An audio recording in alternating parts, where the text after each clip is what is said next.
Good morning students. बच्चों, पिछले video में मैंने आपको प्रकाशिक यंत्र जिसमें सूक्ष्मदर्शी और दूरदर्शी शामिल थे इनके बारे में बता दिया था। इसका रिवीजन मैं आपको करवा देता हूँ। सरल सूक्ष्मदर्शी में कम फोकस दूरी का एक उत्तल लेंस इस्तेमाल किया जाता है।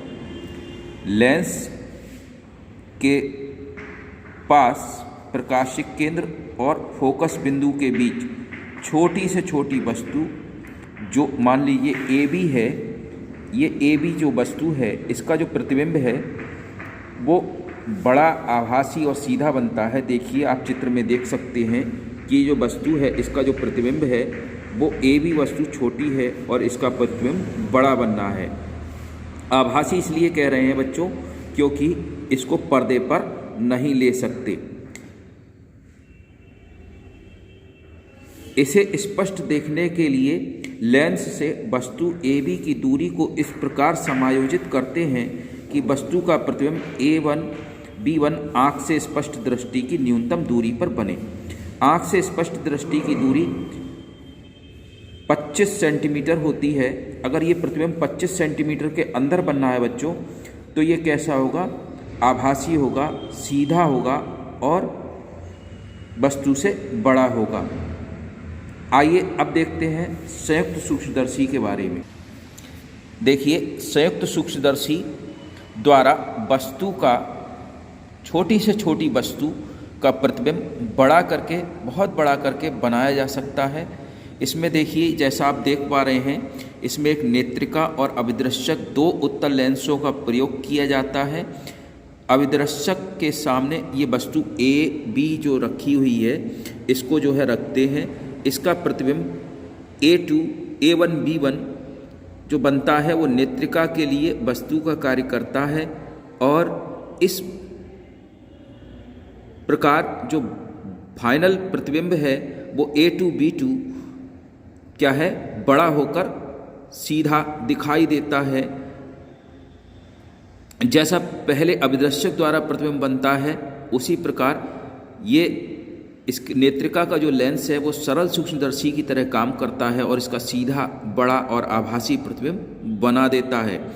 इसमें जो पेच की नली है, ये जो दोनों लेंस हैं वो एक नली में फिक्स होते हैं। इनको आगे पीछे करके हम क्या करते हैं? दूरी परिवर्तन कर लेते हैं और दूरी परिवर्तन जब हम कर लेते हैं उसके बाद वस्तु का स्पष्ट प्रतिबिंब हमें दिखाई देना शुरू हो जाता है। वस्तु ए बी का अभिदृश्यक से उल्टा बड़ा और A1 प्रतिबिंब बनता है। अभिदृश्यक से A1 B1 से A2 B2 प्रतिबिंब बनता है जो बड़ा, आभासी और सीधा होता है।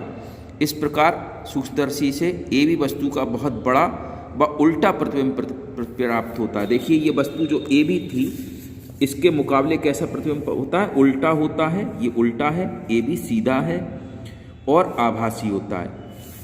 खगोलीय दूरदर्शी के बारे में मैंने आपको बताया था कि ये दूर की वस्तुओं को देखने के काम में आता है। इसमें भी नली के दोनों सिरों पर अभिदृश्यक लेंस और अभिनेत्र लेंस लगे होते हैं। यहाँ से आने वाली प्रकाश की जो किरणें हैं वो एक बिंदु पर आकर मिलती हैं। इस प्रकार जो दूर वस्तु का जो प्रतिबिंब है वो A1 B1 अभिनेत्र के लिए वस्तु का कार्य करता है और इसका प्रतिबिंब बड़ा होकर A2 B2 यहाँ बन जाता है। बच्चों, अब आती है मानव नेत्र के बारे में बात। मानव नेत्र में क्या होता है?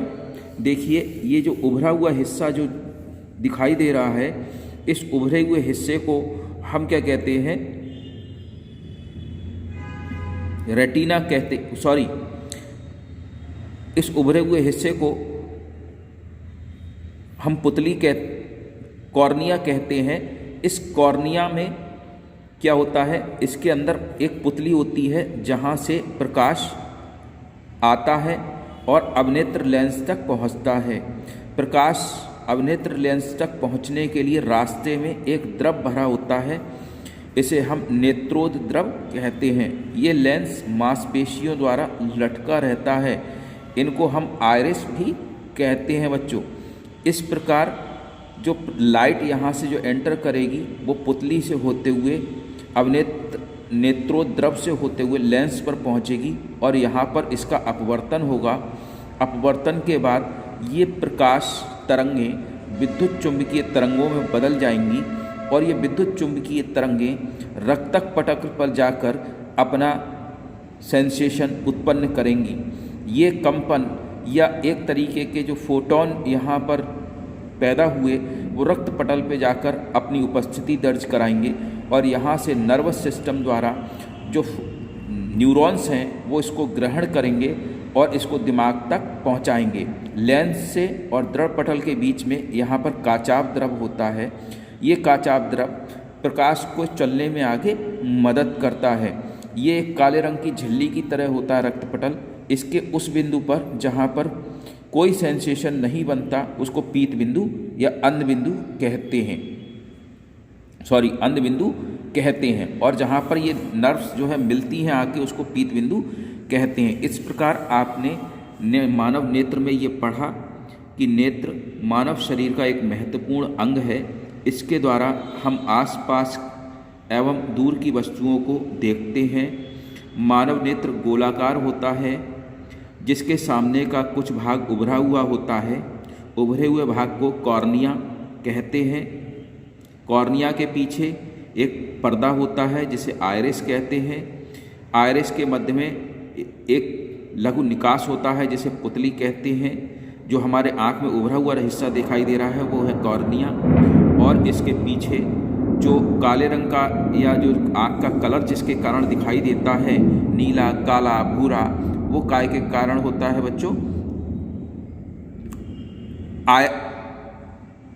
कार्निया के कारण, कार्निया के पीछे जो पर्दा होता है आइरिस, उसके कारण होता है। आइरिस के बीच में एक जो निकास होता है जहाँ से प्रकाश अंदर जाता है उसको पुतली कहते हैं। पेशियों की सहायता से इसका आकार स्वतः ही अधिक प्रकाश में छोटा तथा अंधेरे में बड़ा हो सकता है। इसके ठीक पीछे उत्तल लेंस की आकृति की एक संरचना होती है जिसे नेत्र लेंस कहते हैं। मानव नेत्र में सबसे अंदर एक पारदर्शी झिल्ली होती है जिसे रेटिना कहते हैं। रेटिना के बीच में एक स्थान होता है जिसे पीत बिंदु कहते हैं। पीत बिंदु पर बना प्रतिबिंब स्पष्ट दिखाई देता है। किसी बिंदु से चलने वाली प्रकाश की किरणें कार्निया से गुजरने के बाद आपतित होती हैं। इससे अपवर्तित होकर रेटिना का उल्टा व वास्तविक प्रतिबिंब बन जाता है। स्वस्थ आँख से स्पष्ट दृष्टि की न्यूनतम दूरी 25 सेंटीमीटर होती है। तो इस प्रकार आपने मानव नेत्र के बारे में इसमें देखा। मानव नेत्र में कुछ एक दोष आ जाते हैं बच्चों।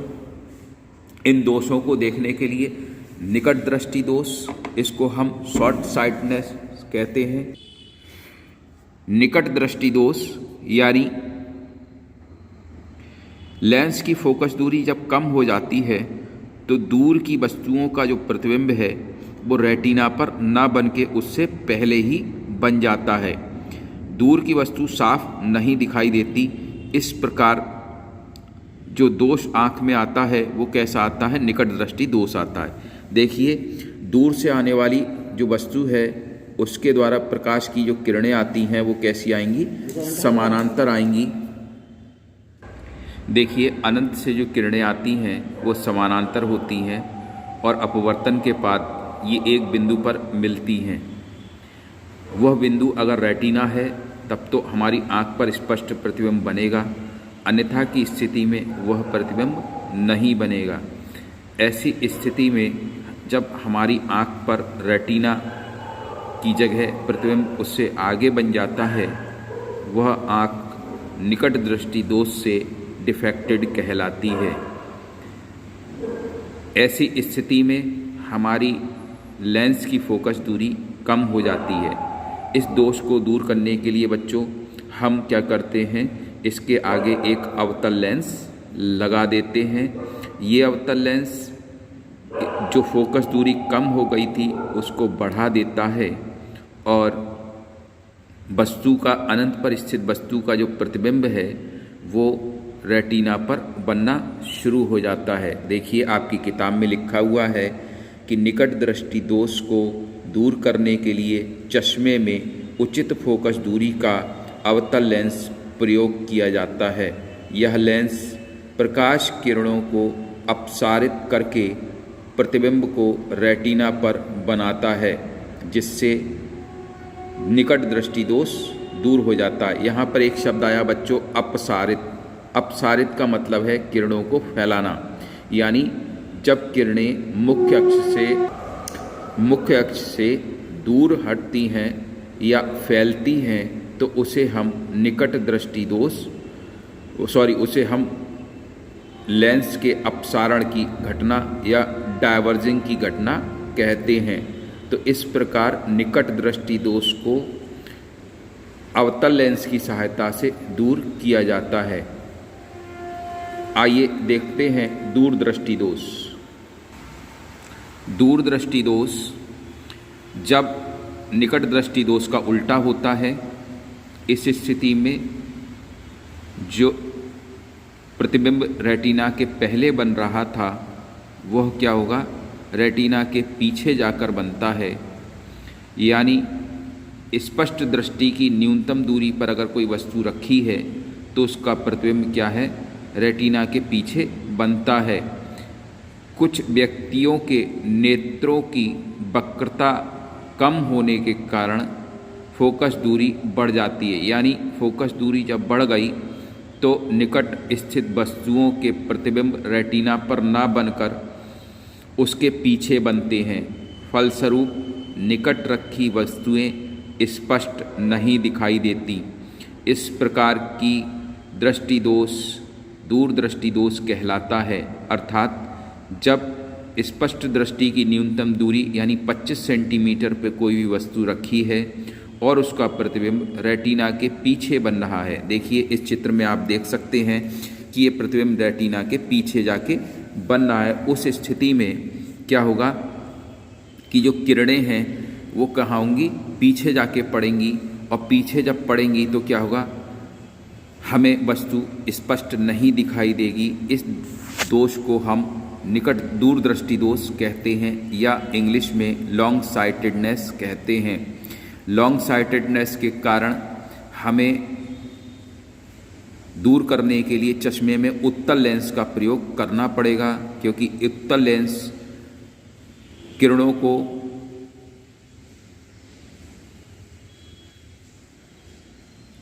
को क्या है, मुख्य अक्ष की तरफ फोकस कर देता है। इस प्रकार दूरदृष्टि दोष के द्वारा हम दूरदृष्टि दोष में उत्तल लेंस के द्वारा हम इस दोष को दूर कर सकते हैं। अब बात फोटोग्राफिक कैमरे की आती है।